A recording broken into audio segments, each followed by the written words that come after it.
everybody else.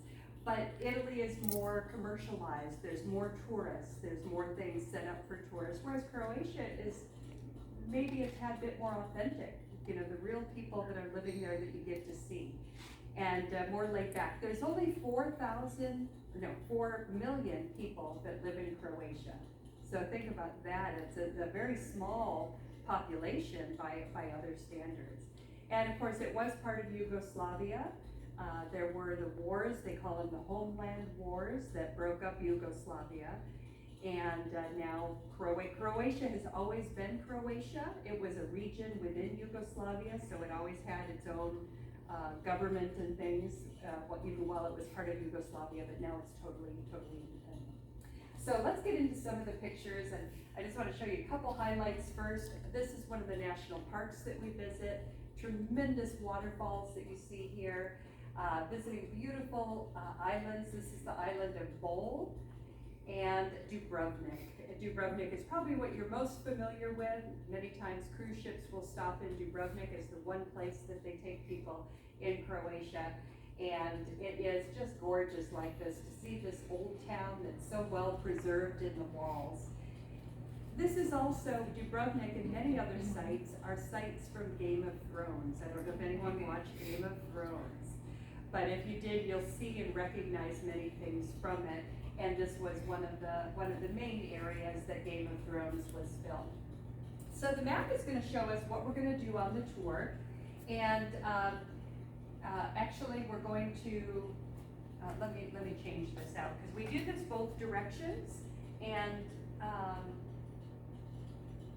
that's okay. I think they can tell because okay, we're going to yeah, go I into think it's Zagreb. okay. I think the little airplanes are just going the wrong way, but I think the rest of the trip is going to be okay.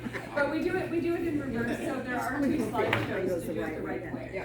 But we're going to fly into Zagreb. This is the capital city, and we're going to spend 1 night there.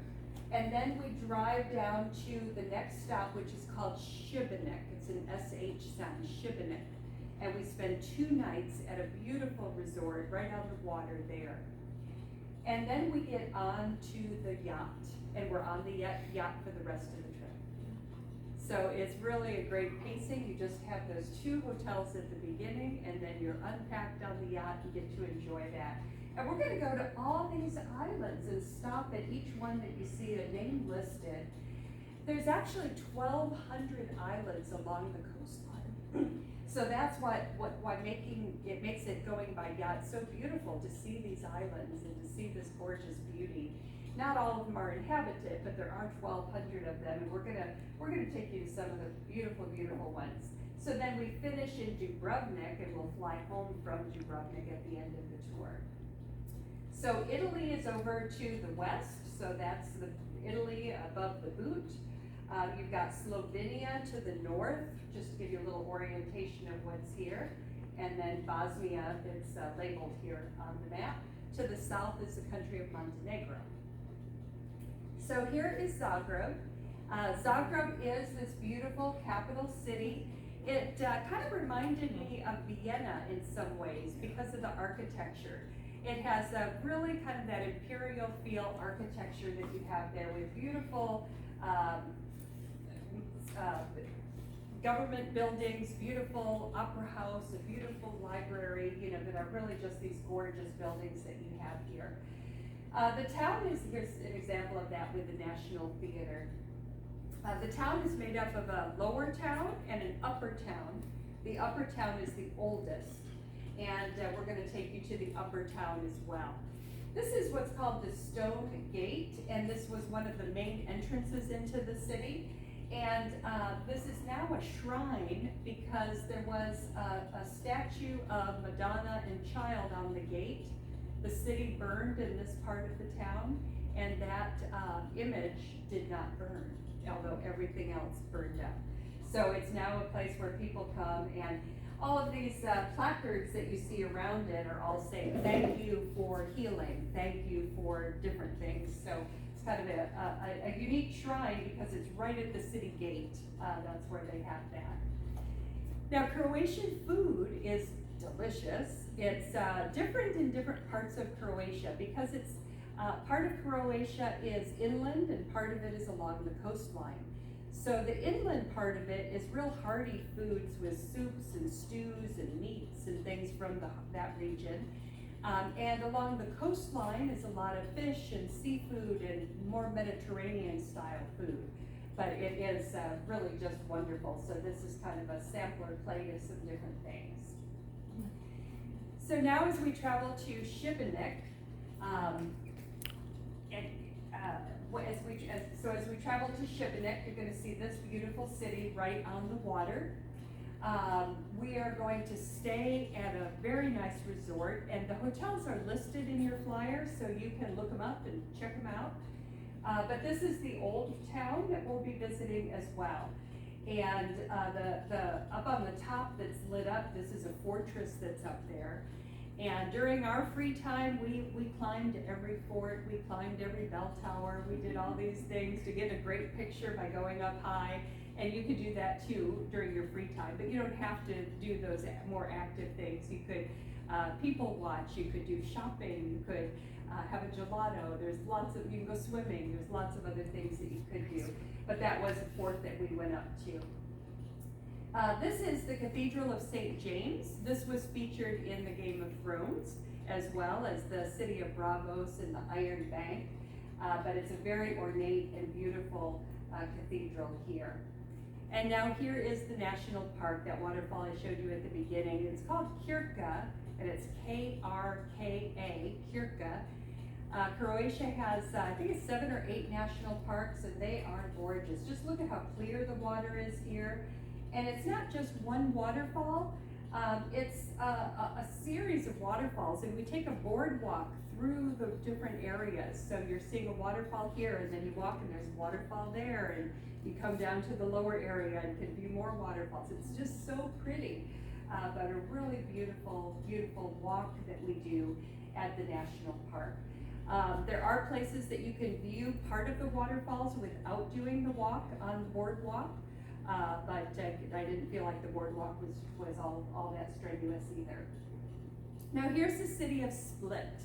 And Split is the second largest city in Croatia. We're here to see this beautiful old palace that's right here at the port. And it's Diocletian's palace. You'll learn all about Diocletian, how he came from Rome and retired to this area. He was a really kind of vicious and wicked guy. So there's stories about him. But what's interesting is this palace area always was and still is a living palace. Local people live here. They live within the palace walls. They have businesses. You would go to a shop in there. You go to restaurants in the palace. And that's how it was at the time of the palace. There was a portion of it that was reserved for Diocletian and his family, but the rest of it was under the protection within the palace walls. So we do a tour going all over the palace and learning about these different things as we're visiting them. And then you have free time. And during your free time, you might want to explore more areas or more parts of it. You might want to climb up the bell tower and check that out. There's some underground places that you can go to as well that were storehouses and cisterns and things that you can visit. And just a great experience to see that. So here's some of the basement rooms that I mentioned. Now we give you a choice activity here, and the choice is included. It's not anything you pay extra for. You just get to pick what's more interesting to you. And one choice is to go to the Archaeological Museum. The other choice is to go to the Mestrovic Gallery. And the Archaeological Museum is going to show you exhibits and stories and history from Croatia. I did the Mestrovic Gallery, and that's an art gallery.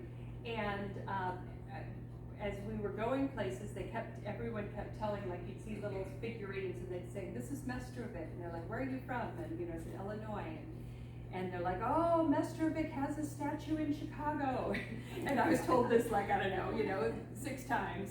They all know that. And I guess I wasn't familiar. I looked it up. It is a large statue of a Native American on a horse.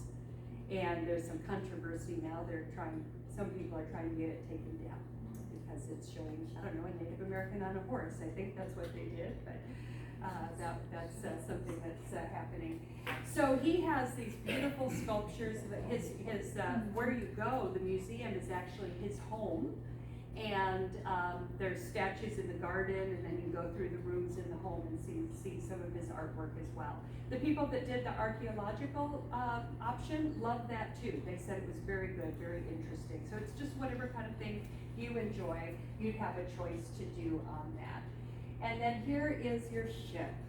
So we use two different ships. This is the San Spirito, and we use the Invictus. They're identical. So we have two ships so they constantly can be running.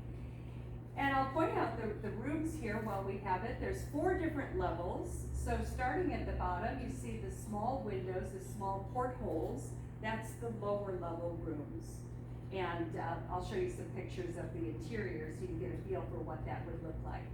The next level then are the main deck rooms. And so those are 2 different kinds. You actually have some rooms that have the windows, the whole window, the windows with the big porthole, and some of the main deck have an outside door. So you have your door on the outside.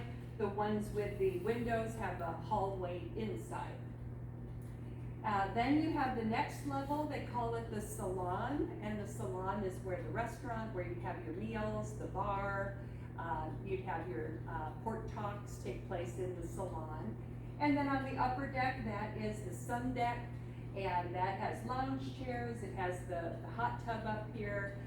Great to spend time up there when we're moving from place to place. I am gonna make a change here because I felt at the beginning that I had the wrong slideshow up, but I thought it was because of the direction, but it's actually because of some slides I wanted included aren't in here as well. So let me make sure I do want you to see. Just a second, because I added in a bunch of some additional slides of the rooms so that you can really see those. While she's doing that, there are actually USB ports in the rooms, Yep. so that you can charge your phones, your computers, anything like that with the USB port and not have to worry about a converter that you would need. So that's really, really handy. And I think there are 5 USB ports in the room. There's 5 outlets, and I think it might have been 2 USB Two. ports that were there, but really convenient because it is brand new. It really does have all the modern conveniences that you want. I was going to start here because when we climbed up the clock tower, this was our first view of the ship. We hadn't boarded the ship yet, and it's the first one. The big ones in the back are ferries, but it's the first one there, and we're like, oh my goodness, we're going to see our ship. And so then here's getting on the ship. So you get on and off on that main level. So again, if you don't want to do extra stairs, then upgrading to that main level would be ideal to do. And then this is the lower level, and those porthole windows. So this is opening it up, so you get natural light that's in there. It does have a cover, so you can cover it up if you like it dark for sleep. The way that they have the rooms lit, like with the lighting that's in the wall like that, it really makes it light and inviting. So I was very happy with this lower room. So we have the beds pushed together, but if you're traveling with someone who you don't want to sleep right next to, they would put one of the tables in between, so you have that there. And so again, you can see how it's nicely lit up. You got reading lamps next to your bed. And then this one is the upper level that has the door to the outside. So we're in the room looking out, there's a window, and then there's also a window in the door, and you're walking to the outside walkway. And then this is the other type of main deck room where you have the big windows, but you have an inside hallway. And so again, you can see right out, those are very nice as well. So yeah, to get the views, it would be nice to have to go to the the main deck. But the lower deck, I was very satisfied with too. So this is showing the outside walkway, and then this is showing an inside hallway, just to give you an idea what that looks like.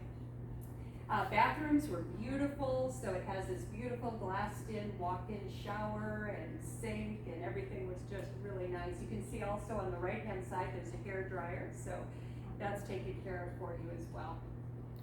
And then this is the salon.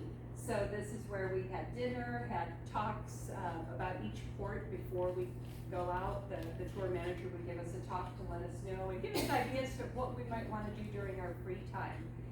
And how it works on the ship is we have lunch included every day.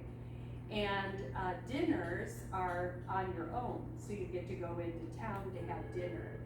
So usually we were at one port in the morning, and then we'd get back on the boat, on the yacht, and then we'd have our lunch while we're traveling, get to maybe stop and swim, and then we would get to our next destination maybe at 4 o'clock, and we'd have a tour of that island from 4 to 5, and then you had the rest of the evening free. And the ship stays docked overnight, so you don't have to be on board at any certain time. You can actually enjoy your evening, stay out late, go walking in the morning, and that was really nice. We liked that because you still then get the interaction with locals. Picking out a local restaurant, going somewhere and having a glass of wine was really, really nice. And the lunches that were served, that they were truly gourmet, full course meals. So it wasn't cold cuts. It was, you had a soup, you had salad, you had the main entree, you had a dessert, and you got a glass of wine included with your lunch. So it was lovely. So now this is the town of Split still. We walked up Marjan Hill, is a hill to the side of Split, so we had free time in the morning before we pulled away, and so a bunch of us climbed up to get some great views, and there's kind of gardens along there that was really, really lovely. Our next stop was the town or island of Trogir, and Trogir is known for shipbuilding. It's one of the industries that they have there.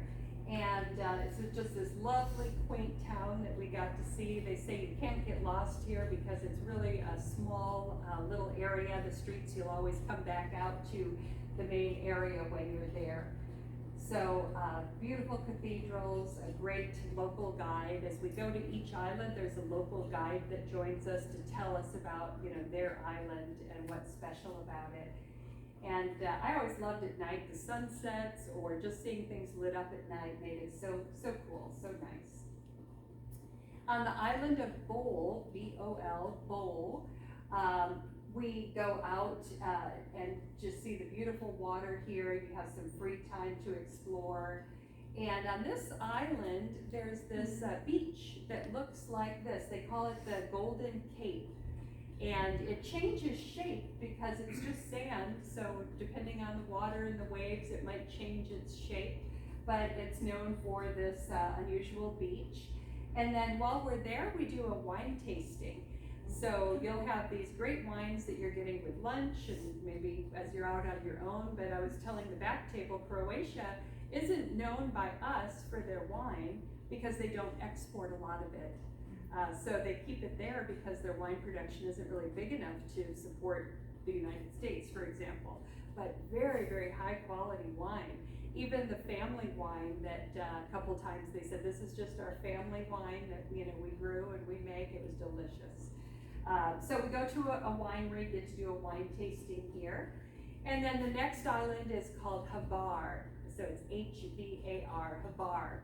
And this is probably the most populated, an island that more tourists come to. It's been a destination for celebrities and wealthy people to come here and explore Hvar. And it has this great old town, and it has a fort up high.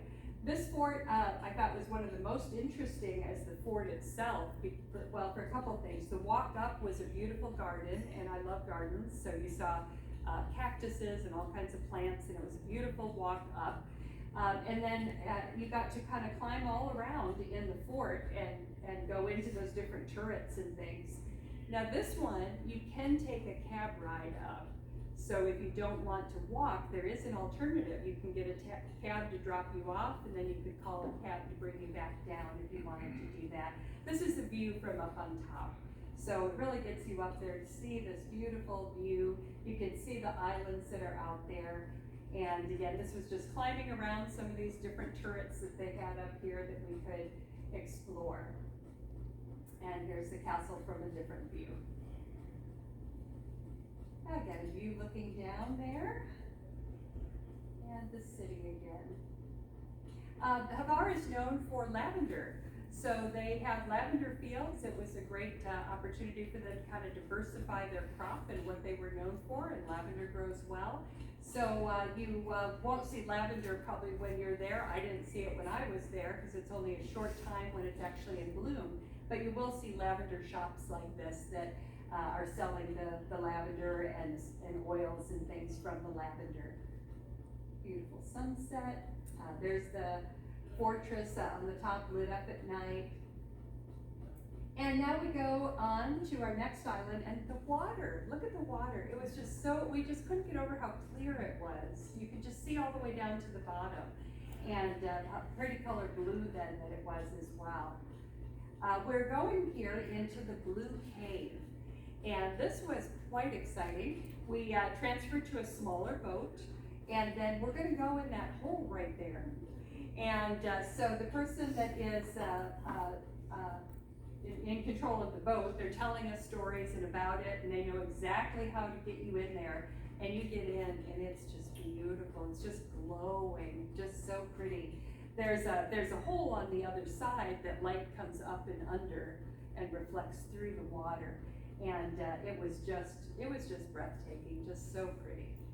And then the boat took us straight back to our yacht, and we were able to then transfer from the small boat to the yacht and be on our way to the next place. And this is the island of Vis, V-I-S, Vis, and it's more of a quiet island, but it is known for the filming location of Mamma Mia 2. Here we go again. So that wasn't in Greece, they filmed it in Croatia.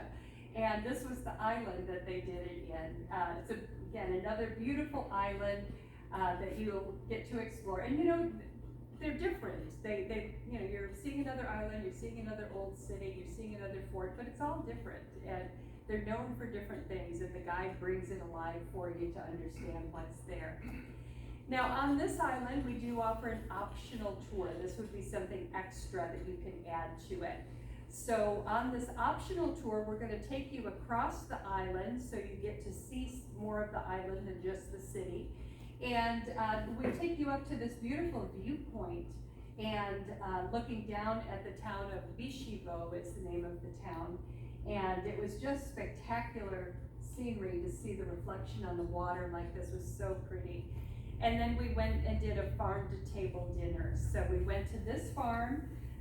It was a husband, wife, daughter. They prepared our food, served our food, they grew the food, and we just had a lovely time there. They have this beautiful outdoor setting that we got to sit in, and it was wonderful. So I do recommend that you do.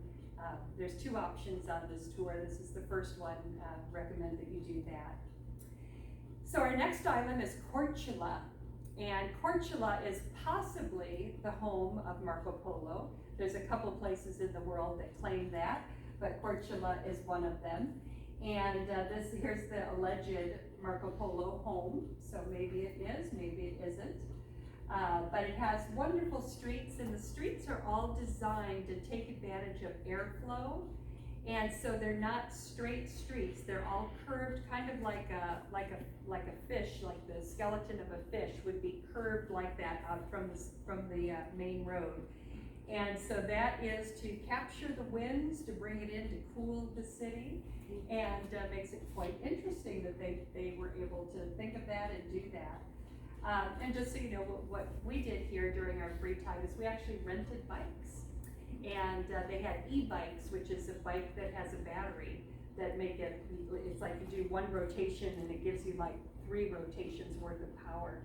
And we rented bikes here and did that, but again, there's lots of great things. And then this is showing me in the hot tub because it was super awesome to just be up there. We did it one time at night, which was nice to be up there at night and see the stars. And this was actually after I had been in the water, then I came up to the hot tub and got all warmed up, and here we are swimming out there.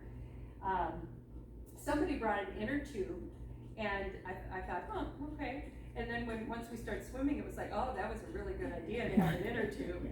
And they sell them, in the towns. You can buy inner tubes or bring one from home, but that way you're just not treading water or just getting in and getting out. You can actually kind of float around and enjoy that. So it was great to get in the water. Now we're going to another national park. This is called Yacht.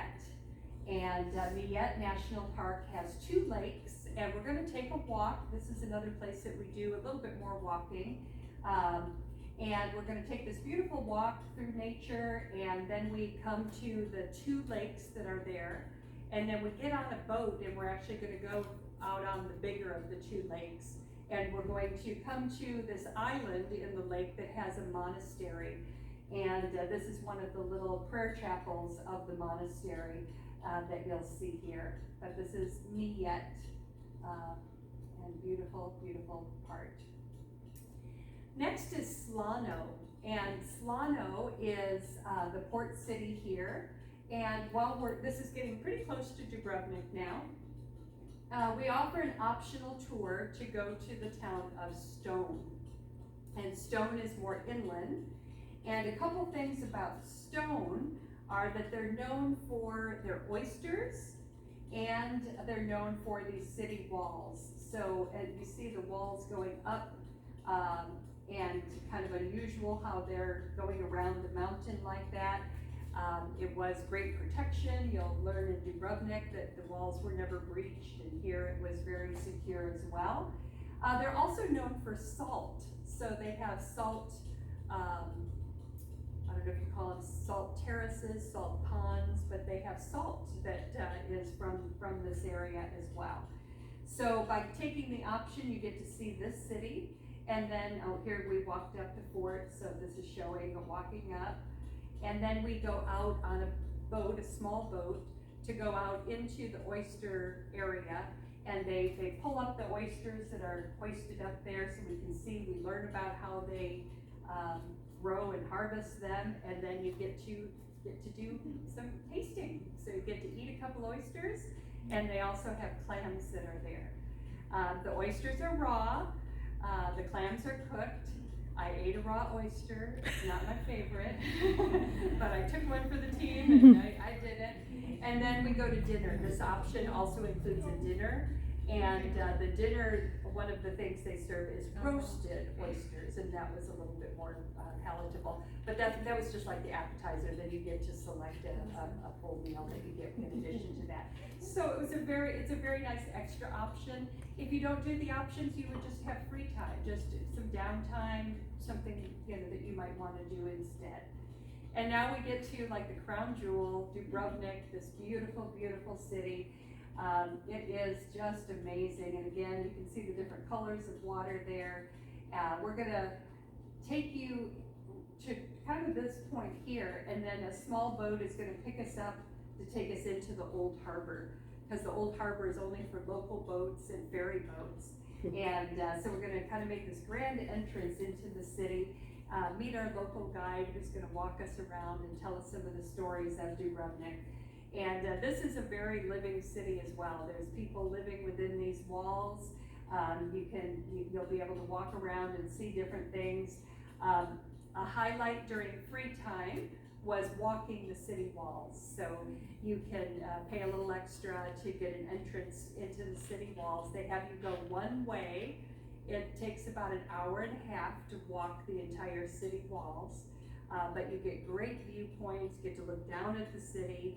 It's just super cool to, be up there on the walls and get to do that. So some of these pictures are ones we took from the city walls to get that viewpoint there. This is the Jesuit church, but it's known from Game of Thrones for the Walk of Shame. If anyone knows what that is, there was someone who walked the stairs, so that's there to see. Here's walking some of the walls as well. And in the background on the right side, that is the St. Lawrence Fortress. And when you purchase the tickets for the walls, it also includes going into St. Lawrence. And it was strenuous getting up to St. Lawrence because it is way up high like that, so you're doing some switchbacks, some stairs to get up to St. Lawrence. There's another view of it. So that brings us to the end. I want to keep going and tell you more, but it was, again,